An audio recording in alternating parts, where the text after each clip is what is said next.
Let's make fresh homemade garam masala, aromatic and powerful. Always use whole spices for the best aroma. Different spices roast at different speeds. Start with coriander seeds, cumin, and black pepper. Next, add cinnamon, bay leaf, and star anise. Add cloves and cardamom last. These burn quickly. Roast on low flame until fragrant, never burn.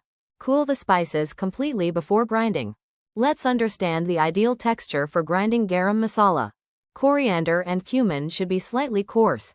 This improves aroma and feels pleasant while eating.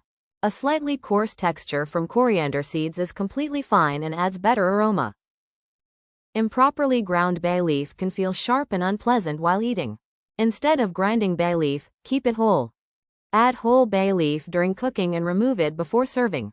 Whole nutmeg is very strong and easy to overuse. Use nutmeg powder for better control. Add a small pinch after grinding the spices. This keeps your garam masala smooth, balanced, and pleasant to eat.